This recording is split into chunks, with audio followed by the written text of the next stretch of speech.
बिस्मिल्लाहिर्रहमानिर्रहीम। Iqra बिस्मि रब्बिकल्लज़ी खलक़।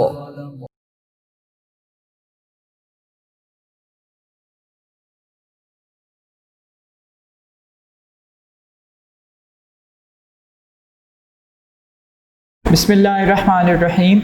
Dear parents and students, Assalamu alaikum. In the previous lecture, we have completed our chapter number 11, sound.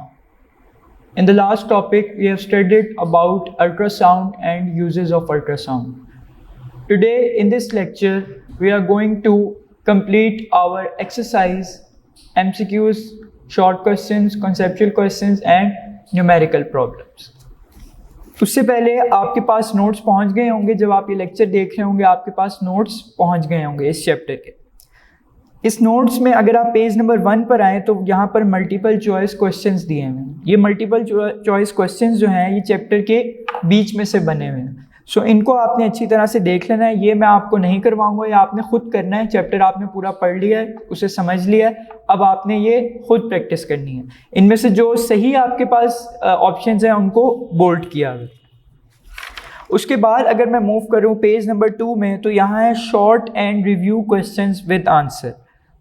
इसमें अगर आप देखें तो फर्स्ट 17 क्वेश्चंस जो हैं पेज नंबर 2 और 3 के लास्ट वाले को अगर आप छोड़ दें, what is the necessary condition for the production of sound, define ultrasonic तक, क्वेश्चन नंबर 1 से लेकर क्वेश्चन नंबर 17 डिफाइन अल्ट्रासोनिक तक, ये सारे शॉर्ट क्वेश्चंस चैप्टर के बीच में से हैं। ये भी इसी तरह मैं आपको नहीं करवाऊंगा, ये आपने खुद ही करने, क्योंकि ये साथ साथ जब मैंने टॉपिक करवाया है तो मैंने डिस्कस करवाए हैं आपको ये शॉर्ट क्वेश्चन। मैं सबसे पहले जो है वो मूव करूंगा MCQs जो कि पेज नंबर 33 बुक में प्रेजेंट है। अगर आप देखें पेज नंबर 33 पर multiple choice questions, choose the correct answer from the following choices. Number 1 इसको मैं रीड करता हूँ। Which is an example of longitudinal wave? A. Sound wave, B. Light wave, C. Radio wave and D. Water wave. As you know that longitudinal wave is a type of mechanical wave in which the particles of the medium move back and forth along the direction of the propagation of wave. So option A is sound wave, option B is light wave. You already know that light is an electromagnetic wave. Radio wave, option C, radio wave is also an electromagnetic wave. Option D, water wave, it is a mechanical wave, but water wave is another type of mechanical wave which is transverse waves, which left us only one option which is option A, sound wave. And we know that sound is an longitudinal wave. We have proved it by a simple experiment of tuning fork. So the right option is option A, sound wave. Number 2, how does sound travel from its source to your ear? By changes in air pressure, by vibrations in wires or springs, option C by electromagnetic wave, option B by infrared waves. Option C by electromagnetic wave और option D infrared wave, ये दोनों तो नहीं हो सकती क्योंकि sound है ही आपके पास मैकेनिकल वेव, और ये दोनों जो वेव्स हैं ये हैं इलेक्ट्रोमैग्नेटिक वेव्स। सो हमारे पास ऑप्शन ए और ऑप्शन बी रह गई। ऑप्शन बी को अगर आप देखें, बाय वाइब्रेशंस इन वायर्स और स्ट्रिंग्स, ये वायर्स और स्ट्रिंग्स का तब आ जाएगा जब हम कोई गिटार या कोई म्यूजिकल इंस्ट्रूमेंट यूज़ करेंगे, वहाँ पर ये कॉन्सेप्ट आ जाएगा कि बाय वाइब्रेशंस ऑफ स्ट्रिंग्स और वायर्स। सो हमारे पास बचती ऑप्शन है by change in air pressure. और आपको पता है जब हम बोलते हैं साउंड प्रोड्यूस होती है due to the vibration of our vocal cords. जब हम साउंड को निकालते हैं अपने मुंह से तो एयर के मॉलिक्यूल्स हैं वो वाइब्रेट करते हैं, उनमें प्रेशर डिफरेंस आता है। हाई प्रेशर से वो मॉलिक्यूल लो प्रेशर की तरफ मूव करता है और इस तरह साउंड आगे ट्रेवल करती है। So the right option will be option A, by changes in air pressure. Number 3, which form of energy is sound? Electrical, mechanical, thermal, chemical. So simple है ये तो, बिल्कुल इलेक्ट्रिकली तो हम साउंड को नहीं करते, ना थर्मल ना केमिकल। साउंड को हम मैकेनिकली प्रोड्यूस करवाते हैं by vibration of any body. ठीक है, जैसे अगर हम साउंड प्रोड्यूस कर रहे हैं तो मैकेनिकली हमारे जो वोकल कॉर्ड्स हैं वो वाइब्रेट कर रहे हैं। हम म्यूजिकल इंस्ट्रूमेंट से म्यूजिकल साउंड प्रोड्यूस कर रहे हैं तो वाइब्रेशन जो गिटार की स्ट्रिंग्स हैं उन पर हम मैकेनिकल फोर्स लगा रहे हैं, जिसकी वजह से वाइब्रेशन की वजह से साउंड प्रोड्यूस हो रही है. So the right option will be option B. It is a mechanical source of energy, form of energy. Number 4, astronauts in space. Astronauts पहले भी जिक्र है. एस्ट्रोनॉट्स क्या होते हैं? जो आपके पास स्पेस में जाते हैं. Astronauts in space need to communicate with each other by radio links because, वो कह रहा है कि उन्हें रेडियो से एक दूसरे को कनेक्ट करना पड़ता है, कम्युनिकेट करना पड़ता है. क्यों? Option A, sound waves travel very slowly in space. Option B, sound waves travel very fast in space. Option C, sound waves can not travel in space. And option D, sound waves have low frequency in space. So as we already know that in space there will be no medium, and sound waves are the type of mechanical waves. They require some medium for their propagation. So when there will be no medium, there will be no propagation of sound waves, or there will be no sound there. So the right option will be option C, which says that sound waves cannot travel in space because sound waves are mechanical waves. So वो radio को use करते हैं क्योंकि radio waves के जरिए एक दूसरे को कम्युनिकेट करते हैं, क्योंकि radio waves are electromagnetic waves. They do not require any medium for their propagation. So the right option will be option C. Number 5, the loudness of a sound is most closely related to its frequency, period. Period means time period. Wavelength, amplitude. हमने loudness को जब discuss किया था, उसके factors को discuss किया था, तो उसमें एम्पलीट्यूड था हमारे पास, एरिया था, डिस्टेंस था और फिजिकल कंडीशन ऑफ ईयर थी. ये 4 फैक्टर्स थे. यहाँ पर उनमें से हमारे पास फ्रीक्वेंसी, पीरियड और वेवलेंथ तो उसमें नहीं था. लाउडनेस रिलेट करती है लेकिन मोस्ट क्लोजली इनसे रिलेट नहीं करती. मोस्ट क्लोजली किससे रिलेट कर रही है? वो इस एमसीक्यूज में ऑप्शन डी, एम्पलीट्यूड, कि अगर हम एम्पलीट्यूड बढ़ा देंगे तो लाउडनेस भी बढ़ जाएगी. आपको पहले ही हम ये चीज़ डिस्कस कर चुके हैं. सो the right option will be option D, amplitude.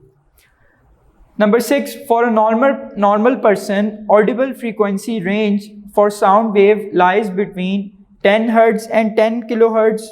Option B, 20 Hz and 20 kHz. Option B, 25 Hz and 25 kHz. Option D, 30 Hz and 30 kHz. So as you already know that from the previous lecture that the audible frequency range for the normal human ear is 20 to 20,000 Hertz, and I can write 20,000 as 20 kilo, okay, because 1 kilo is equal to 10 raised to power 3 or 1000. So I can write 20,000 as 20 kilohertz. So the right option will be option B, which is 20 to 20 kilohertz. Next, number 7, when the frequency of a sound wave is increased, which of the following will decrease? Wavelength, period, amplitude.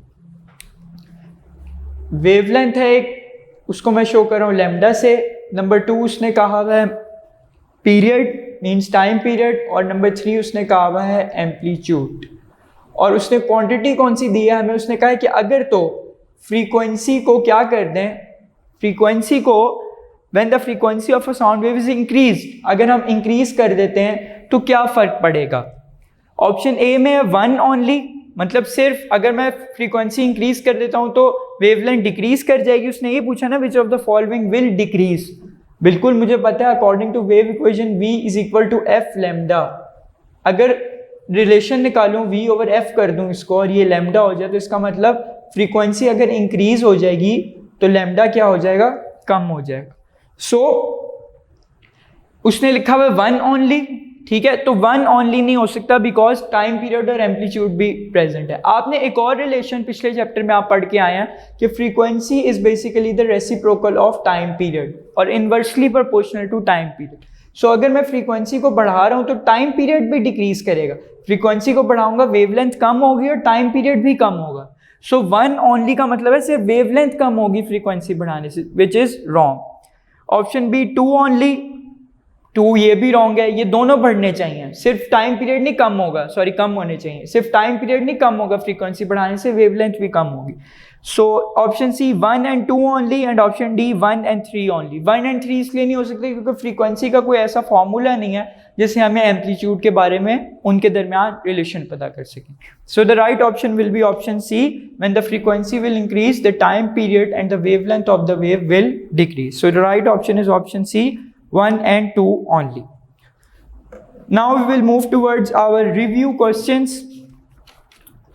उससे पहले मैंने आपको पहले ही बता दिया है कि page number 2 अगर नोट्स पर आप आएँ तो क्वेश्चन नंबर 1 से लेकर क्वेश्चन नंबर 17 तक डिफाइन अल्ट्रासोनिक तक आपके शॉर्ट क्वेश्चंस बुक के अंदर से, चैप्टर के अंदर से बने हैं, ठीक है। अब ये what is the necessary condition, यहाँ से रिव्यू क्वेश्चंस आपके पेज नंबर 3 पर स्टार्ट हो रहे हैं। इनको मैं रीड करना शुरू करता हूँ। What is the necessary condition for the production of sound. वो कह रहा है ऐसी कौन सी ज़रूरी चीज़ है जो कि प्रोडक्शन साउंड को प्रोड्यूस करने के लिए चाहिए होती है। Sound is produced by vibrating bodies.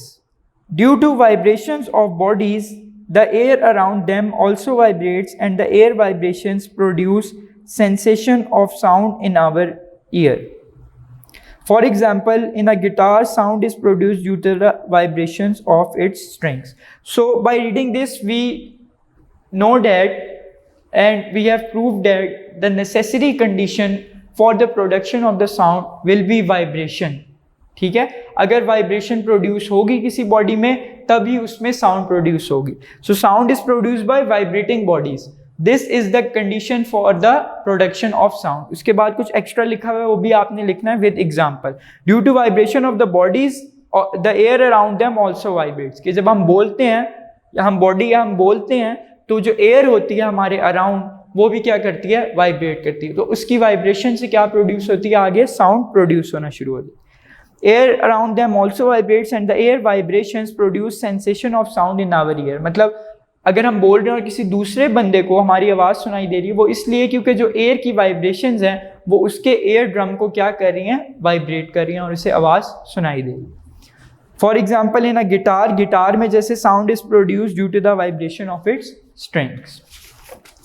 Next आए, what is the effect of the medium on the speed of sound. In which medium sound travels faster, air, solid or liquid? Justify your answer. वो कह रहा है कि अगर हम medium को change कर दें, जैसे कि हमें पता है कि साउंड वेव्स को कोई मीडियम चाहिए प्रोपोगेट करने के लिए, तो ये कह रहा है कि मीडियम को चेंज करने से साउंड की स्पीड पर क्या इफेक्ट पड़ेगा। क्या साउंड एयर में ज़्यादा जल्दी ट्रैवल करेगी, लिक्विड में करेगी या सॉलिड में करेगी, या गैस में, लिक्विड में या सॉलिड में। वो कह रहा है जस्टिफाई करें अपने आंसर। अब हमें पता है कि साउंड वेव्स, जैसे कि हमने स्पीड ऑफ साउंड में पढ़ा था कि सॉलिड के अंदर बहुत जल्दी से ट्रैवल करती हैं बिकॉज उसके जो मॉलिक्यूल्स होते हैं सॉलिड में they are closely packed together and the spaces between them are negligible. There are no spaces between the molecules in solids, so the sound waves travels faster in solids. The speed of sound is different in different mediums. The speed of sound in a liquid is 5 times than that in gases. ये आपकी book में ही लिखा हुआ है speed of sound के topic में। The speed of sound in solids is 15 times than that in gases. मतलब सबसे ज़्यादा स्पीड होगी सॉलिड्स में, फिर लिक्विड्स में और फिर गैसेस में। गैसेस में क्यों कम होगी कि गैसेस में मॉलिक्यूल्स के दरमियान जो स्पेस है वो बहुत ज़्यादा है। In liquids and solids molecules are closely packed which can transmit मतलब ट्रांसफर हो जाती है sound from one point to another very quickly. So sound waves travel more faster in solids and liquid as compare to gases. Next, how can you prove the mechanical nature of sound by a simple experiment. ये अब मैंने यहाँ पर लिखा नहीं, मैंने बता दिया कि सी एक्टिविटी 11.2 ऑन पेज नंबर 21। सो हम पेज नंबर 21 ओपन करते हैं, एक्टिविटी है हमारे पास 11.2। हमने बताना है कि साउंड जो है वो मैकेनिकल वेव है। हमने किस तरह इसको प्रूव किया था, हमने एक बेल जार लिया था, उसके अंदर बेल ली थी, बेल को पावर सप्लाई के साथ कनेक्ट किया था। जब हमने स्विच को ऑन किया तो बेल ने भी रिंग करना स्टार्ट किया और हमें उसकी आवाज़ सुनाई दी due to vibration of its hammer. उसके बाद हमने क्या किया, कुछ देर बाद हमने वैक्यूम पंप के ज़रिए, वैक्यूम पंप क्या है वो मैं आपको बहुत तफसील से इस टॉपिक में बता चुका हूँ। वैक्यूम पंप क्या करता है, एयर को सक कर लेता है। हमने वैक्यूम पंप अप्लाई किया जिसने अंदर जो बेल जार के अंदर जितनी भी एयर थी उसको सक कर लिया। और अंदर वैक्यूम क्रिएट कर दिया. Vacuum means there will be no medium in this bell jar. So when there will be no medium, there will be no propagation of sound waves and we cannot hear any sound. So this proves that the sound waves require some medium for their propagation. So आपने क्या करना है, आपने सारी activity 11.2 with diagram इस question में बता दें. मैं दोबारा इसलिए नहीं सारी पढ़ रहा क्योंकि टॉपिक में मैंने सारी पढ़ दिया. अगर आपने वो नहीं लेक्चर लिया तो जाकर पहले आप उस लेक्चर को देखें तो आपको समझ आ जाएगी. नेक्स्ट है, what do you understand by the longitudinal wave, describe the longitudinal nature of sound waves. सबसे पहले पूछ रहा है कि लॉन्गिट्यूडनल वेव क्या होती हैं. आपको भी पता है कि the waves in which the particles of the medium move back and fourth, आगे और पीछे मूव करते हैं along the direction of propagation of wave, यानी कि उसमें वेव की डायरेक्शन और पार्टिकल्स की डायरेक्शन सेम होती है. Waves in which the particles of the medium move back and forth along the direction of propagation of wave are called longitudinal waves. उसके बाद हमने बताना है कि साउंड वेव्स की लॉन्गिट्यूडनल नेचर है. वो भी हम एक्टिविटी मैंने लिखा हुआ है, see the topic longitudinal nature of sound waves on page number 21 and 22. सो आप देख सकते हैं पेज नंबर 21 पे जो एक एक्टिविटी है जिसमें ट्यूनिंग फोक को हम वाइब्रेट करवा रहे हैं, जिससे क्या हो रहा है, जब वाइब्रेट करवा रहे हैं तो एयर के मॉलिक्यूल्स में रेगुलरली कंप्रेशंस एंड रेयरफैक्शंस जनरेट हो रही, जिससे हमें ये पता चला कि साउंड लॉन्गिट्यूडनल वेव है. सो इसमें भी ये सारी आपके पास इस क्वेश्चन में एक्टिविटी आ जाएगी. Next question, we know that एक स्किप हो गया. Sound is a form of wave, list at least 3 reasons to support the idea that sound is a wave. Sound is a form of wave, ये हमें पता है. वो कह रहा है कोई ऐसी 3 रीजंस दें जिससे इस आइडिया को सपोर्ट मिले कि साउंड एक वेव है. सो उसका आंसर क्या है, जैसा कि हमें पता है साउंड एक वेव है और साउंड जो है उसमें वेव्स की सारी प्रॉपर्टीज प्रेजेंट. साउंड वेव्स की रिफ्लेक्शन भी होती है जिसे हमने इको में स्टडी किया. साउंड वेव्स की रिफ्रैक्शन भी होती है, उसके बाद डायफ्रैक्शन भी होती है और एब्जॉर्प्शन भी होती है. ठीक है, सो इससे ये प्रूव होता है कि साउंड एक वेव है. The phenomenon of reflection, refraction and diffraction exists in every form of wave. चाहे लाइट हो, वाटर हो, साउंड हो, कोई भी वेव हो, वो इस तरह का फिनोमिना जो 3 है ये लाजमी देगी, एग्जिस्ट करेगी. In every form of wave, as in case of sound waves, it shows that sound is a wave. Next, we know that waves manifest phenomenon of reflection. Manifest का मतलब है कि प्रूफ करती हैं कि वो इस तरह का फिनोमिना अकर होते हैं उनमें. Of reflection, refraction and diffraction. Does sound also manifest these characteristics? वो कह रहे हैं हमें वेव्स का तो पता है कि वो करती हैं, वही पिछले सवाल वाली बात कि वो इस तरह का फिनोमिना देती हैं, तो क्या ये साउंड वेव्स में भी इस तरह की प्रॉपर्टीज या कैरेक्टरिस्टिक्स हैं?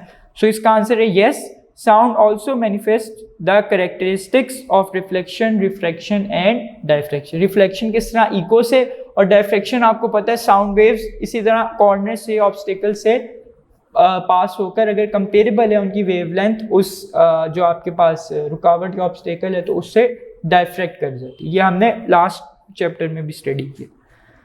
Next, what is the difference between the loudness and intensity of sound, derive the relationship between the two. So पहले डिफरेंस है, डिफरेंस में लाइन लगाकर आप आराम से पहले दोनों की डेफिनेशन लिखेंगे. लाउडनेस क्या है? Loudness is the characteristic of sound by which loud and फेंट, मतलब लाउड बहुत ऊंची और फेंट बहुत मध्यम, sounds can be distinguished. Distinguish मतलब डिफ्रेंशिएट करना. अब हमें पता है इन दोनों में जो मेन डिफरेंस है इंटेंसिटी में और लाउडनेस में, वो है सेंसिटिविटी ऑफ ईयर का, कि लाउडनेस सेंसिटिविटी ऑफ ईयर पर डिपेंड करती है. ठीक है, लेकिन इंटेंसिटी सेंसिटिविटी ऑफ ईयर पर डिपेंड नहीं करती. ये चीज़ हम पढ़ के आ चुके हैं. सो इंटेंसिटी क्या है? साउंड एनर्जी पासिंग पर second through a unit area held perpendicular to the direction of propagation of sound waves is called the intensity of sound. It is a physical quantity, its unit is watt per meter square. It does not depend on the sensitivity of the ear.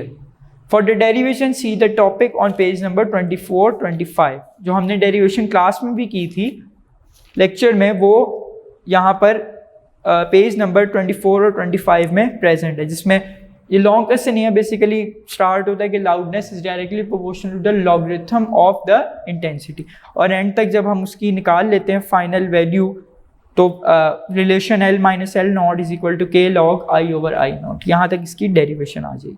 ठीक है, page number 24 और 25 पर। Next, on what factors does the loudness of sound depend. अब यहाँ लिखा हुआ है सी answer of 2 का मतलब ये जो 2 शॉर्ट क्वेश्चन है पेज नंबर 2 पर अगर आप देखें तो शॉर्ट क्वेश्चन नंबर 2 जो रोमन में है, define loudness of sound on what factors it depends. लेकिन यहाँ उसने डिफाइन नहीं कहा, यहाँ उसने बताया कि किन फैक्टर्स पर डिपेंड करती है। तो आपने क्वेश्चन नंबर 2 का जो आंसर है जिसमें 4 फैक्टर्स लिखे हुए हैं पेज नंबर 2 में, amplitude of vibrating body, area of vibrating body, distance from the vibrating body and physical condition of the year. ये 4 फैक्टर्स हमने क्लास में भी डिस्कस किए थे कि ये वो 4 फैक्टर्स हैं जिनमें loudness of the sound depend करती है। सो इस क्वेश्चन के आंसर में आपके पास ये 4 फैक्टर्स आ जाए। नेक्स्ट है, what do you mean by term intensity level of sound, name and define the unit of intensity level of sound. अब इसमें लिखा हुआ है सी आंसर ऑफ 9। सो 9 है हमारे पास पेज नंबर 3 में। ठीक है, सो यहाँ पर आपके पास डिफाइन आ गया intensity of sound, intensity of sound की डेफिनेशन आ गई है और साथ में आपके पास उसका यूनिट भी आ गया। ठीक है, तो ये भी आंसर आपका क्या हो गया, कंप्लीट हो गया। So next, what are the units of loudness? Why do we use logarithmic scale to describe the range of the sound intensities we hear? वो कह रहा है कि यूनिट क्या है लाउडनेस के, और हम लाउडनेस के यूनिट्स को हम क्यों लॉगरिथमिक स्केल से डिफाइन करते हैं। सो उसका आंसर है द यूनिट्स ऑफ लाउडनेस जो है आपके पास इज बेल और डेसिबल। ठीक है, सो आपके पास जो यूनिट्स हैं लाउडनेस के वो आपके पास हैं बेल और डेसिबल। ये जो हमने पढ़ा भी था, अगर आप आएँ तो आपके पास पेज नंबर 25 पर। ठीक है, so units of loudness is bel और decibel. Logarithmic scale gives us the easy calculation to identify the intensity of the sound. ये हमें एक इजी कैलकुलेशन दे देता है। अगर तो हम लॉगरिथम को यूज़ ना करें तो जो कैलकुलेशंस हैं हमारी वो काफ़ी ज़्यादा कॉम्प्लेक्स हो जाए। ठीक है, परफॉर्मेंस यानी कि उनके लिए बहुत ज़्यादा इक्वेशंस हमें निकालनी पड़ेगी। सो लॉगरिथमिक से कैलकुलेटर में भी अवेलेबल है, हमारा जो काम है वो क्या हो जाता है, ईजी हो जाता है। ठीक है, सो नेक्स्ट क्वेश्चन देखते हैं। What is difference between frequency and pitch, describe their relationship graphically. इसमें see answer of 7। So 7 short question पे मूव करते हैं पेज नंबर 2 पर। Define pitch, how it is related to frequency. अब मैंने आपको बताया था कि higher pitch means higher frequency and lower pitch means lower frequency. ये तब भी बताया था कि इनमें शॉर्ट क्वेश्चन में डिफरेंस, इनका रिलेशनशिप फ्रीक्वेंसी और पिच में आ जाता है। सो वो आ भी गया। सबसे पहले आप डिफाइन करेंगे पिच है क्या। Pitch is the characteristic of sound by which we can distinguish between a shrill and a grave sound. It depends upon the frequency of the sound. और फ्रीक्वेंसी क्या है, उसने डिफरेंस भी मांगा है, तो आपको जाहिर बात है लाइन लगा कर लिखना है। फ्रीक्वेंसी इज द, या आपने पिछले चैप्टर में भी पढ़ के आया, frequency is basically the number of waves pass through a point और number of sound waves pass through a point in 1 second. So ये दोनों में डिफरेंस है। और रिलेशन क्या है कि पिच हाई होगी तो फ्रीक्वेंसी भी हाई होगी। ठीक है, next, describe the effect of change in amplitude on loudness and the effect of change in frequency on pitch of sound। ठीक है, यही वो कह रहा है कि अगर आप एम्पलीट्यूड को चेंज करेंगे तो लाउडनेस में क्या चेंज आएगी। इसमें मैंने लिखा हुआ है सी आंसर ऑफ 3 एंड 7। तो शॉर्ट क्वेश्चन नंबर 3 अगर आप देखें तो उसमें है how amplitude of the vibrating body is related to the loudness of sound. आपको पता है कि एम्पलीट्यूड बढ़ा दें तो लाउडनेस भी इंक्रीज कर जाती है, डायरेक्टली प्रोपोर्शनल। उसके बाद आपके पास है क्वेश्चन नंबर 7 जो हम पहले डिस्कस करके आ चुके हैं कि effect of change in frequency on the pitch of sound. Pitch बढ़ा देंगे तो फ्रीक्वेंसी भी इंक्रीज कर जाएगी, ये हम पहले डिस्कस कर चुके हैं। नेक्स्ट देखें, if the pitch of sound is increase what are the changes in the following. कि अगर हम पिच को इंक्रीज कर दें तो ये जो नीचे क्वांटिटीज है इनमें क्या इफेक्ट पड़ेगा। सबसे पहले फ्रीक्वेंसी, वही बात आ गई, फ्रीक्वेंसी बढ़ाएंगे तो पिच भी ऑटोमेटिकली आपकी इंक्रीज हो जाएगी। वेवलेंथ, अच्छा अब ये इसमें इनडायरेक्ट सा रिलेशन है। पिच मैं बढ़ाऊंगा फ्रीक्वेंसी बढ़ जाएगी। और हम पहले डिस्कस करके आ चुके हैं एमसीक्यूज में कि फ्रीक्वेंसी बढ़ाने से क्या होता है, वेवलेंथ कम हो जाएगी। तो इनडायरेक्टली अगर बात करूं मैं, तो मैं पिच को बढ़ाने से वेवलेंथ क्या कर रहा हूं, कम कर रहा हूं। क्योंकि इनडायरेक्टली क्यों कह रहा हूं, पिच पहले फ्रीक्वेंसी को इंक्रीज करेगी, फ्रीक्वेंसी की वजह से क्या हो जाएगी, वेवलेंथ कम हो जाएगी। सो इनडायरेक्टली पिच को बढ़ाने से वेवलेंथ क्या हो रही है आपकी, कम हो रही है, बिकॉज फ्रीक्वेंसी इंक्रीज हो रही है। सो फ्रीक्वेंसी इंक्रीजेस, बी में वेवलेंथ है, wavelength decreases, wave velocity remains the same. Wave velocity में कोई इफेक्ट नहीं आएगा। क्यों नहीं आएगा, अगर आप देखें तो फॉर्मूला है v is equal to F lambda, ये है आपके पास वेव की वेलोसिटी। पहले फॉर एग्जांपल फ्रीक्वेंसी थी आपके पास 4 हर्ट्ज, ठीक है, और जो आपके पास वेवलेंथ थी वो थी 2 मीटर्स। सो क्या आई आपके पास वेलोसिटी 8 मीटर पर सेकेंड, ठीक है। सो अब मैं क्या कर रहा हूं, अब मैं जो आपके पास फ्रीक्वेंसी है उसको डबल कर रहा हूं। जब फ्रीक्वेंसी को मैं डबल करूंगा तो वेवलेंथ हाफ हो जाएगी। वेवलेंथ क्यों हाफ होगी, क्योंकि जब फ्रीक्वेंसी को 2 टाइम्स बढ़ाऊंगा तो इनवर्स रिलेशन है, वेवलेंथ 2 टाइम्स क्या हो जाएगी, कम हो जाएगी या आधी हो जाएगी। तो 2 डिवाइड बाई 2 आंसर आपके पास क्या आ जाएगा, आंसर आपके पास आ जाएगा 1। सो अब क्या है, अब फ्रीक्वेंसी हो गई है डबल मीन्स 4 इंटू 2 8, और लेमडा मेरे पास क्या हो गई है, लेमडा हाफ हो गई है, क्योंकि फ्रीक्वेंसी डबल होने से लेमडा हाफ हो गई है, इनवर्स रिलेशन है। सो 2 डिवाइडेड बाई 2 जब हाफ हो गई तो 1 आ गई। आप देख सकते हैं दोनों केसेस में वेव स्पीड क्या है, वेव स्पीड सेम है, बिकॉज वो एक चीज बढ़ रही है, एक चीज कम हो रही है, ठीक है। तो अफेक्ट जो फाइनल आंसर का अफेक्ट है वो सेम रहे, तो so wave velocity remains the same. Next है एम्पलीट्यूड। अब पिच और एम्पलीट्यूड में आपके पास कोई रिलेशन ऐसा नहीं है, सो एम्पलीट्यूड में भी कोई इफेक्ट नहीं आएगा पिच को अगर आप चेंज करते हैं या इंक्रीज, क्योंकि यहाँ इंक्रीज कर रहे हैं तो यहाँ पर इंक्रीज करते हैं। नेक्स्ट, इफ वी क्लैप और speak in front of a building while standing at a particular distance we rehear our sound after some time. Can you explain how does this happen?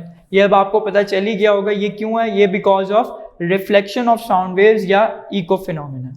कि जब हम clap करेंगे एक सामने building के, तो वो बिल्डिंग से जब साउंड वेव स्ट्राइक करेंगी और रिफ्लेक्ट करेंगी तो दोबारा हमारे कानों पे आकर हियर होगा हमें साउंड, क्योंकि रिफ्लेक्शन की वजह से। इफ वी क्लैप और speak in front of a building while standing at a particular distance we rehear our sound after some time.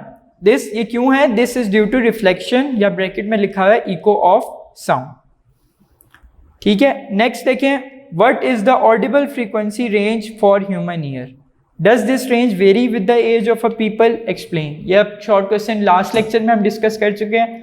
Audible frequency range क्या है? Audible frequency range for human ear lies between 20 hertz and 20,000 hertz. ये हमने पढ़ लिया, और ये भी कल मैं आपको पिछले लेक्चर में बता चुका हूँ। It decreases with age, in old people this range is up to 15,000 hertz. के उम्र के साथ साथ, एज के साथ साथ ये जो हम रेंज है क्या होती जाती है, कम होती जाती है, क्योंकि ईयर्स जो होते हैं उनकी फिजिकल कंडीशन वीक हो जाती है, इसलिए फ्रीक्वेंसी भी कम हो जाती है। So for the old people this range is up to 15,000 hertz. So यहाँ पर आपके रिव्यू क्वेश्चंस खत्म हो गए। अब हम मूव करते हैं अपने कॉन्सेप्चुअल क्वेश्चंस की तरफ।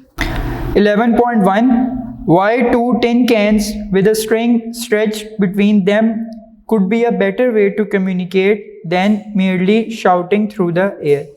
वो कह रहा है कम्युनिकेट करने के लिए why 2 tin cans with a string stretched between them. ये अक्सर हो सकता है आपने इस चीज़ को एक्सपीरियंस किया हो या बचपन में इस तरह की कोई गेम खेली हो जिसमें होता क्या है, 2 टिन कैंस आप लेते हैं या इसी तरह कोई प्लास्टिक की चीज़ ले लेते हैं, ज़्यादातर टिन कैंस ही लिए जाते हैं जो ये बॉटल्स वगैरह के कैंस होते हैं। सो उन 2 टिन कैंस को स्ट्रिंग की मदद से क्या किया जाता था, अटैच किया जाता था धागे या किसी रस्सी की मदद से, और एक बंदा उस टिन कैन को मतलब अपने कानों के पास रखता था और स्ट्रिंग की मदद से वो दूसरा जो टिन कैन था, वो दूसरा जो पर्सन था वो अपने कान के पास रखता था, और एक पर्सन जब बोलता था उस टिन कैन के अंदर से तो साउंड वेव्स जो हैं वो ट्रैवल करती थी, उन्हें मीडियम मिलता था, क्योंकि जाहिर बात है टिन कैन जो है वो सॉलिड ही है और जो स्ट्रिंग है वो भी सॉलिड है, तो उसके ज़रिए साउंड वेव्स ट्रैवल करती थी और जो दूसरे एंड पे लिसनर होता था वो उसको क्या करता था, टिन कैन की मदद से हियर करता था। अब वो कह रहा है कि एयर में शाउट करने की बजाय ये क्यों ज़्यादा अच्छा मेथड है साउंड पहुंचाने का, ठीक है, एयर में शाउट करने की वजह से ये क्यों ज़्यादा मेथड अच्छा है साउंड को पहुंचाने का। सो वो इसलिए बेटर है क्योंकि sound waves travel more faster in solids than in air, और एयर क्या है आपके पास, मिक्सचर ऑफ गैसेस। सो इस केस में साउंड ज़्यादा जल्दी ट्रेवल करेगी बनिस्बत कि अगर एयर में शाउट कर कर आप किसी को ऊपर से शाउट कर कर बुला रहे हैं। सो अगर ये मेथड अप्लाई करें तो आपकी साउंड ज़्यादा जल्दी ट्रेवल होगी। यही जो अलेक्जेंडर ग्राहम बेल, जो कि हमने इंटेंसिटी लेवल में मैंने आपको बताया था, इसने टेलीफोन डिस्कवर किया था, इसके जहन में यही आइडिया आया था। जो इसने एक्सपेरिमेंट किया था बेसिकली वो यही एक्सपेरिमेंट था कि टिन कैन्स की मदद से उनको स्ट्रिंग के साथ अटैच करके साउंड वेव को ट्रेवल करवाया था दूसरे एंड पर। इसी को देखकर, इसी के बारे में सोचकर उसने टेलीफोन का कॉन्सेप्ट लाया। और अब आप देख लें आजकल तो खैर मोबाइल फ़ोन्स आ गए हैं, वायरलेस फ़ोन्स आ गए हैं, या जो आपके घर में PTCL का फ़ोन या लगा होता है वो अब ज़्यादातर अब वो यूज़ नहीं होते, लेकिन अभी भी फ़िलहाल वो यूज़ हो रहे हैं। सो वो कॉन्सेप्ट था उसके पीछे कि sound waves travel more faster in solids than in liquids and gases. So speed of sound is 15 times greater in solids than in gases. It could be a better way to communicate with two tin cans with a string than shouting through the air. Next 11.2, we can recognize का मतलब होता है पहचानना। Persons speaking with the same loudness from their voice, how is this possible? वो कह रहा है कि हम We can recognize persons speaking with the same loudness from their voice, कि उन दोनों की loudness सेम हो लेकिन फिर भी क्या करें, हम उसको पहचान लें। ये कैसे मुमकिन है? ये इसलिए मुमकिन है due to the differences in quality. जब हमने क्वालिटी ऑफ साउंड को पढ़ा था, क्वालिटी ऑफ साउंड एक ऐसी प्रॉपर्टी है जिससे हम दो आवाज़ों को जिनकी लाउडनेस सेम हो, two sounds of same loudness can be distinguished और differentiate with the help of quality of a sound. जैसे हमने फ्लूट में और पियानो की जो आवाज़ थी उसमें लाउडनेस दोनों की सेम थी, लेकिन due to the change in quality, और क्वालिटी क्या होती है, वेव फॉर्म उनका, फ्लूट की अलग थी, ट्यूनिंग फोक का अलग वेव फॉर्म था और आपके पास पियानो का अलग वेव फॉर्म था। आप देख भी सकते हैं पेज नंबर, अगर आप आए 23 पर, पेज नंबर 23, इसके राइट हैंड साइड पर लास्ट में जो फॉर योर इन्फॉर्मेशन है, तो ट्यूनिंग फोक, फ्लूट और ये जो आपके पास क्लैरिनेट था, ये भी मैंने आपको बताया था एक म्यूजिकल इंस्ट्रूमेंट है, इनकी वेव फॉर्म डिफरेंट मीन्स इनकी क्वालिटी डिफरेंट होती है। सो हम क्या कर सकते हैं, हम सेम लाउडनेस की आवाज़ों को क्वालिटी की बेसिस पर डिफरेंशिएट कर सकते हैं। So person speak with the same loudness have different quality और pitch, That's why it is easy to recognize their voice. इसी वजह से उनकी जो वॉइस है उसको हम क्या कर सकते हैं, easily recognize कर सकते हैं। Next, you can listen to your friend round a corner, but you cannot watch him her while. वो कह रहा है आप एक कॉर्नर से अपने फ्रेंड की आवाज़ को सुन सकते हैं लेकिन उसको देख नहीं सकते। ऐसा क्यों है? इसकी एक वजह तो ये हो सकती है जो कि पहले ही माइंड में आ जाती है कि हो सकता है लाइट जो है वहाँ पर प्रेजेंट ना हो, लाइट ऑफ हो, लेकिन वो कह रहे हैं साउंड वेव्स क्यों सुनाई दे रही है, साउंड क्यों सुनाई दे रही है, साउंड वेव्स क्यों ट्रेवल कर रहे हैं। So this is because due to the diffraction of sound waves. Sound waves की डायफ्रैक्शन बहुत ज़्यादा होती है। लाइट भी फॉर्म ऑफ वेव है लेकिन लाइट वेव्स की डायफ्रैक्शन बहुत कम होती है, नेग्लिजिबल होती है। नेग्लिजिबल का मतलब होता है ना होने के बराबर होती है। सो साउंड वेव्स में एक प्रॉपर्टी है कि वो डायफ्रैक्ट कर जाती हैं किसी भी कॉर्नर। फॉर एग्जांपल दोस्त जो है, जो उसने यहाँ पर बताया, वो एक कॉर्नर पे खड़ा है, तो जब वो साउंड वेव्स को प्रोड्यूस करेगा due to the vibration of vocal cords, वो कॉर्नर से टकरा कर स्प्रेड हो जाएंगी, ठीक है, हर डायरेक्शन में। सो उससे क्या होगा, जो दूसरे कॉर्नर पे दोस्त खड़ा है उससे दूसरे बंदे की आवाज़ सुनाई देगी, लेकिन वहाँ लाइट नहीं है और डायफ्रैक्शन भी लाइट वेव्स की नहीं होती, इस वजह से वो उसको देख नहीं सकता। So sound and light waves have the property to diffract through sharp corners और obstacles if their wavelength is comparable with the size of obstacle. ये हमने पिछले डायफ्रैक्शन ऑफ वेव्स लास्ट जो हमारा चैप्टर था उसमें भी हम ये चीज़ डिस्कस करके आए हैं कि डायफ्रैक्शन तब सबसे बेस्ट होगी अगर तो जो वेव जो हैं जो कि साउंड वेव्स प्रोड्यूस हो रही हैं उनकी वेव लेंथ जो ऑब्स्टिकल है उसकी वेव लेंथ क्या उसके जो डिस्टेंस, फॉर एग्जांपल स्लिट्स हमने रखी थी पिछली दफ़ा, ठीक है। सो अगर जो वेव लेंथ आ रही है वो अगर इनके कंपेरेबल होगी तो इजीली क्या हो जाएंगी, ये डायफ्रैक्ट कर जाएंगी इसमें से, ठीक है। इसकी एग्जांपल आप इस तरह लें कि अगर एक दरवाज़ा है, ठीक है, एक दरवाज़ा है, आम सा दरवाज़ा है, उसमें मैंने एंटर करवाना है किसी पतले बंदे को या जिसकी इतनी हेल्दी नहीं है, तो वहाँ से वो क्या करेगा, इजीली 2-3 बंदे आराम से जो कि इतने ज़्यादा जिनका वेट नहीं है वो आराम से क्या कर जाएंगे, उसमें से मूव कर जाएंगे। उनका जो वेट है या उनका जो साइज़ है वो कंपेरेबल है उस डोर के साइज़ से। लेकिन अगर मैं बहुत मोटे बंदे को कहूँ, ठीक है, कि वो इतने से दरवाजे में से पास कर जाए तो वो उसके लिए बहुत मुश्किल हो जाएगा क्योंकि उसका साइज़ उस डोर के साइज़ से क्या है, कंपेरेबल नहीं। Same is the case of the waves कि अगर वेव्स की जो वेवलेंथ है वो उस स्लिट के दरमियान जो साइज़ है उससे कंपेरेबल है तभी वेव्स क्या करेंगी, प्रॉपरली डायफ्रैक्ट करेंगी। So sound and light waves have the property to diffract through sharp corners or obstacles if their wavelength is comparable with the size of obstacle.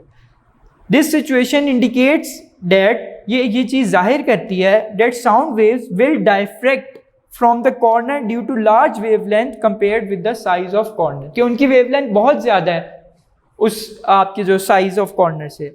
Whereas light waves have small wavelength with the side of the corner, so we cannot see the front. उनकी wavelength कम है, उनकी diffraction ज़्यादा अच्छी नहीं होगी, इसी वजह से हम उनको देख नहीं सकते, हम सिर्फ आवाज़ को सुन सकते हैं, ठीक है। नेक्स्ट है, why must the volume of a stereo in a room with wall-to-wall carpet be tuned higher than in a room with a wooden floor? कि वो कह रहा है कि यहाँ पर जो why must the volume of a stereo in a room with wall-to-wall carpet, कि हम कारपेट को बेसिकली यूज़ करते हैं, कारपेट को हम क्यों यूज़ कर रहे हैं, then in a room with a wooden floor, ठीक है, कि हम वुडन फ्लोर को क्यों नहीं यूज़ कर रहे बल्कि उसकी जगह कारपेट को क्यों वहाँ स्टीरियो रूम में यूज़ कर रहे हैं, उसकी क्या रीज़न। सो आपको पता है जो वुडन फ्लोर है वो एक बिल्कुल रेगुलर सी सरफेस है, उसमें बिल्कुल पोर्स नहीं प्रेजेंट, तो वहाँ से क्या होगा, वहाँ से जो आपके पास साउंड वेव्स हैं, इसको हम कर लेते हैं, वहाँ से जो आपके पास साउंड वेव्स हैं और आपका जो वर्क है ये this will be the work for day 14, okay. So ये आपके पास वुडन फ्लोर है और साउंड वेव्स आ रही हैं, तो साउंड वेव्स क्या कर जाएंगी, रिफ्लेक्ट कर जाएंगी हर जगह से, क्योंकि एक स्मूथ सरफेस है, रेगुलर रिफ्लेक्शन होगी और आपके पास क्या होगा, वो रिफ्लेक्ट कर जाएंगे। तो जो साउंड है हमें वो लाउड सुनाई देगी। जब आपको याद हो हमने इंपॉर्टेंस ऑफ अकॉस्टिक्स पढ़ा था तो उसमें हमने ये चीज़ स्टडी की थी कि ना तो सरफेस ज़्यादा रिफ्लेक्टिव होनी चाहिए और ना सरफेस ज़्यादा एब्जॉर्बिव होनी चाहिए, ठीक है, कि ज़्यादा वो एब्जॉर्ब भी ना करे, उसके अंदर एब्जॉर्ब होने की भी एबिलिटी ज़्यादा ना हो और वो रिफ्लेक्ट भी ज़्यादा ना करे, ठीक है। हमने दरमियान में उसको रखना है कि ज़्यादा एब्जॉर्ब भी ना करे और रिफ्लेक्ट भी ना करे। वुडन फ्लोर जो होगा वो टू रिफ्लेक्टिव होगा, जब वो टू रिफ्लेक्टिव होगा तो हर जगह साउंड जाएगी और साउंड लाउड होगी, हमें इको भी सुनाई दे सकता है और हमने इको को क्या करना होता है, अवॉइड करना होता है ताकि बार बार साउंड जो है वो ना रेपिटेशन ना हो साउंड की। सो कारपेट को रखने का मकसद ये होता है, कारपेट में क्योंकि पोर्स होते हैं, स्मॉल पोर्स होते हैं, वो साउंड वेव्स को क्या करते हैं, वो साउंड वेव्स को एब्जॉर्ब कर लेते हैं, जिसकी वजह से हमें ज़्यादा लाउड साउंड सुनाई नहीं देती। So a carpet absorbs sound making the room quieter. Quieter मतलब खामोश, क्वाइट का मतलब होता है खामोश, तो खामोश होने का मतलब क्या है, लाउडनेस कम से कम होगी वहाँ पर। A wooden floor reflect sound making it louder, कि उससे क्या होगा, साउंड ज़्यादा प्रोड्यूस होगी। एनीथिंग सॉफ्ट क्योंकि will absorb sound including furniture, curtains and even more people, कि अगर तो बहुत ज़्यादा वहाँ पीपल्स जो लोग हो जाएंगे वो भी, क्योंकि उनकी बॉडी से भी हो सकता है कुछ रिफ्लेक्ट हो जाए, कुछ साउंड एब्जॉर्ब हो जाए। इसी तरह जो पर्दे वगैरह होते हैं, कर्टन्स, ठीक है, ड्रेपरीज जो हमने पढ़ा था, ठीक है, और रग्स जो कारपेट या कालीन जो होते हैं वो भी क्या करते हैं, ऐसी सर्फेसिस को हम इसलिए यूज़ करते हैं क्योंकि वो साउंड वेव्स को क्या कर लेते हैं, एब्जॉर्ब कर लेते हैं। Next, 11.5, a student says that the two terms speed and frequency of the wave refer to the same thing. What is your response? एक स्टूडेंट कह रहा है कि स्पीड और फ्रीक्वेंसी, ठीक है, यानी कि v और f ये दोनों सेम टर्म्स हैं, ठीक है। वो कह रहा है आप अपना रिस्पॉन्स बताएं इसके बारे में क्या है। बिल्कुल सेम टर्म्स नहीं है ये।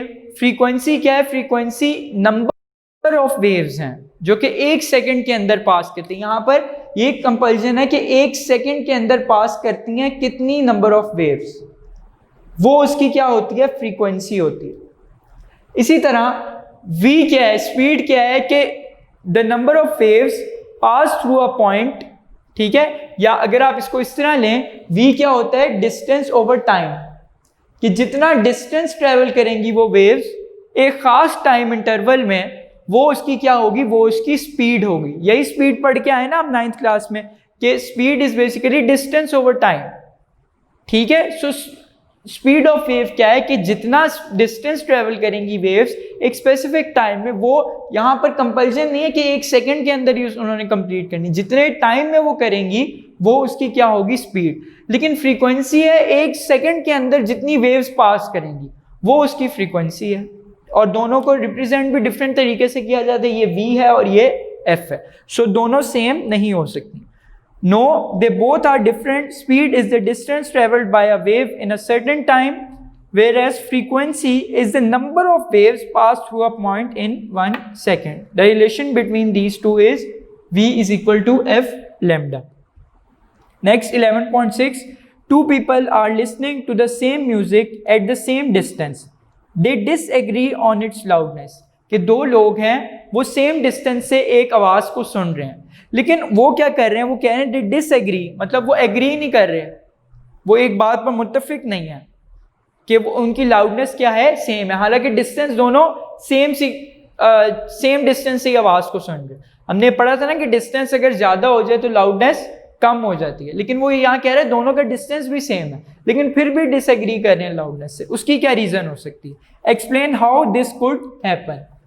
सो इसका आंसर है, if two people are listening to the same music at the same distance, they disagree on its loudness because that the medium between music source and first listener in air, so more loudness will be heard, while the other person may have some obstacle in between the music source and him. अब यहाँ पर क्या है? हो सकता है distance तो दोनों का सेम है, वो दोनों सेम डिस्टेंस से आवाज़ को सुन रहे हैं, लेकिन हो सकता है एक बंदा फॉर एग्जांपल यहाँ पर खड़ा हुआ है और वो आवाज़ को सुन रहा है, और जो दोनों के दरमियान जो सोर्स है, फॉर एग्जांपल ये, इन दोनों के दरमियान, सोर्स के दरमियान और लिसनर के दरमियान कोई ऑब्स्टेकल नहीं है, एयर है सिर्फ, सो साउंड इजीली सुनाई दे रही है। लेकिन हो सकता है जो दूसरा बंदा हो सेम डिस्टेंस पे खड़ा हो, लेकिन वहाँ पर कोई ऑब्स्टेकल आ जाए बीच में, ठीक है, कोई रुकावट आ जाए, इसकी वजह से साउंड वेव्स हो सकता है डाइफ्रैक्ट कर जाएं। जब साउंड वेव डाइफ्रैक्ट कर जाएंगे, हो सकता है रिफ्लेक्ट करके वापस भी चली जाए, तो उससे उतनी लाउडनेस की आवाज़ नहीं सुनाई देगी जो कि पहले बंदे को सुनाई दे रही थी, क्योंकि उसके दरमियान कोई ऑब्स्टेकल नहीं था। ऑब्स्टेकल हो सकता है एब्जॉर्ब कर ले, डाइफ्रैक्ट कर दे, कुछ वेव्स को एब्जॉर्ब कर ले, कुछ को डाइफ्रैक्ट कर दे और कुछ को रिफ्लेक्ट कर दे, जिसकी वजह से उसे उतनी लाउडनेस की साउंड ना सुनाई दे जो पहले बंदे को सुनाई दे रही। इसकी एक और रीज़न भी हो सकती है कि दोनों की जो फिजिकल कंडीशन ऑफ ईयर है, हो सकता है जो एक पर्सन हो वो यंग हो काफ़ी, उसकी फिजिकल कंडीशन ईयर की बड़ी अच्छी हो, और एक क्या हो, ओल्ड हो, ठीक है, एजेड हो। सो हो सकता है उसको जो है उसको लाउडनेस वैसी ना सुनाई दे रही हो आवाज़ जितनी यंग पीपल जो दूसरा है यंग उसको सुनाई दे रही हो। सो दो रीजंस हो सकते हैं, एक तो मीडियम, बीच में ऑब्स्टेकल आ सकता है, या फिजिकल कंडीशन ऑफ ईयर, दोनों की चेंज हो सकती है। सो सेकेंडली हमने पढ़ लिया कि the first listener in air, so more loudness will be heard while the other person may have some obstacle in between the music source and him. Secondly, different loudness heard by these two persons may be due to their different physical condition of ear. ठीक है, ये दोनों चीज़ें मैंने आपको बता दी। Next, is there any difference between echo and reflection of sound? Explain. अब ये बड़ा इंपॉर्टेंट डिफरेंस है, आप इसको बड़े गौर से आपने देखना है। इको क्या है? Echo means reflection of a sound from a single wall और सरफेस। इको में किसी सिंगल वॉल या किसी सिंगल सरफेस से रिफ्लेक्शन हो सकती है, लेकिन रिफ्लेक्शन एक ओवरऑल जनरल टर्म है। रिफ्लेक्शन 2-3 सरफेसेस से भी हो सकती है, ठीक है। फॉर एग्जांपल साउंड वेव्स आई, कुछ साउंड वेव इसने एब्जॉर्ब कर ली, आगे चली गई फॉर एग्जांपल कुछ, और कुछ यहां से रिफ्लेक्ट हो गई, कुछ यहां आ गई, कुछ यहां से। मतलब रिफ्लेक्शन एक से ज्यादा सरफेसेस से भी हो सकती है, लेकिन जो इको है वो सिर्फ एक सरफेस से ही होगी, ठीक है, या किसी एक आपके पास सरफेस या वॉल से ही होगी। So echo means reflection of a sound from a single wall और a surface, while reflection of sound from more than one surface, ठीक है। रिफ्लेक्शन एक से ज्यादा surfaces से भी परफॉर्म हो सकती है। Last question 11.8, will two separate 50 decibel sounds together constitute a 100 decibel sound? Explain. इसका आंसर देखते हैं। If there are sounds of 50 decibels, they cannot constitute 100 decibels because sound level is based on logarithm scale. They cannot be added directly. अब आपको पता है ये जो आपके पास स्केल है इंटेंसिटी लेवल्स का या लाउडनेस के लेवल्स का, ये बेस है लॉगरिथम के ऊपर, ठीक है। और लॉगरिथमिक स्केल में आपके पास इस तरह नहीं होता कि आप log 2 प्लस log 2 कर दें तो वो आपके पास log 4 बन जाए, इस तरह नहीं होता। या यहाँ जैसे इसने बताया हुआ है log 50 प्लस log 50 आपके पास जो है वो 100 के इक्वल नहीं हो सकता। जैसे हम आम अलजेब्रिक एडिशन करते हैं कि 50 प्लस 50 इज इक्वल टू 100। सो वो ये कह रहे हैं कि 50 डेसिबल्स और 50 डेसिबल्स क्या 100 डेसिबल्स बना सकते हैं? जिसका आंसर है नहीं, ये नहीं बना सकते। क्यों? क्योंकि इनकी जो एडिशन है वो अकॉर्डिंग टू लॉगरिथम होगी, रूल्स ऑफ लॉगरिथम होगी। आपने chapter number 3 9th class mathematics में पढ़ा होगा लॉगरिथमिक रूल्स में किस तरह एडिशन होती है। सो वो उस तरह एडिशन नहीं होती जिस तरह आम अलजेब्रिक एडिशन होती है। So they do not constitute 100 decibels because the scale in the decibel is logarithmic scale. If there are sounds of 50 decibel, they cannot constitute 100 decibel because sound level is based on logarithm scale. They cannot be added directly. और इस तरह हम उनको नहीं कर सकते add. पहले log 50 की वैल्यू आएगी, फिर log 50 की कोई वैल्यू आएगी, तब दोनों प्लस होकर आंसर कोई देंगे। तो वो ज़रूरी नहीं है कि आंसर 100 ही आपके पास आए। सो यहाँ पर हमारा ये वाला जो लेक्चर है वो कंप्लीट हो गया। इस लेक्चर में हमने रिव्यू क्वेश्चंस देखे, कॉन्सेप्चुअल क्वेश्चंस देखे और एमसीक्यूज देखे। इसके अलावा एडिशनल नोट्स में एमसीक्यूज और शॉर्ट क्वेश्चंस भी मौजूद हैं, उनको भी आपने बड़ी अच्छी तरह देखना है। मैं उम्मीद करता हूँ ये लेक्चर आपको बड़ी अच्छी तरह समझ आएगा। If you find any query और any problem regarding this lecture, you can ask us through WhatsApp number which will be given to you at the end of this video through a text message, voice message or through an image. इंशाल्लाह उसको next lecture के start में solve किया जाएगा। आज के लिए हमारा लेक्चर इतना ही। मेरी तरफ से अल्लाह हाफिज़। Thank you so much.